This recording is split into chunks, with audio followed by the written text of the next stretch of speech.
Wherever you go, whatever you do, throw a little at it. Omax, Vest and Briefs. தாவேக ஆட்சியில் லஞ்சம் கொடுத்து யாரும் தப்பிக்க முடியாது எனவும் கொடநாடு விசாரணை விரைந்து நடத்தப்படும் எனவும் புகழேந்தி தெரிவித்துள்ளார். இது தொடர்பாக அவர் அளித்த பேட்டியை தற்போது பார்க்கலாம். முடிச்சிட்டார் சார், கம்ப்ளீட்டா முடிச்சிட்டார், எலிமினேட்டர் ஸ்கெலிட்டன் மாதிரி ஆயிடுச்சு ஏடிஎம்கே.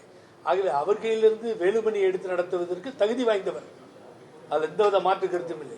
வேலுமணி ஃபீல்டு ஒர்க் ஆகட்டும், கட்சியினுடைய ஒர்க் ஆகட்டும், மற்றவைகளாகட்டும், முன்னாள் அமைச்சர் வேலுமணி எந்த விதத்திலும் குறைந்தவர் அல்ல. ஆகவே அவரால் தான் இவர் போட போடிட்டு இருந்துச்சு, இவரால் அவர் போட போடலை.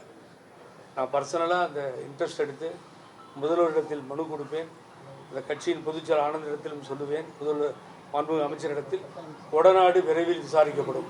பழைய ஃபைல்லாம் தோன்றன்ட்டார், ஏகப்பட்ட ஃபைல் தோண்டப்படும். இந்த ஆட்சியை வச்சு லஞ்சத்தில் லாவணியத்தில் இருக்கவங்களோ மற்றவங்களோ தப்பிக்க முடியாது, ஊழலுக்கு இந்த ஆட்சி துணை போகாது. அதனால தான் முதல்வர் சொல்கிறார், எங்கே வேணாலும் போய் பாருங்கள், இப்போ லஞ்சம் கேட்கறதுக்கு பயப்படுறாருன்னு. அப்படி யாராவது லஞ்சம் கேட்டால் எங்கிட்டே கொடுங்க, நானே பாஸ் பண்ணி ஃபார்வர்டு பண்ணுறேன். இந்த மாதிரி யூஸ்ஃபுல்லான இன்ஃபர்மேஷன்ஸை தெரிஞ்சுக்க தமிழ் ஜனம் சேனலை சப்ஸ்கிரைப் பண்ணுங்கள்.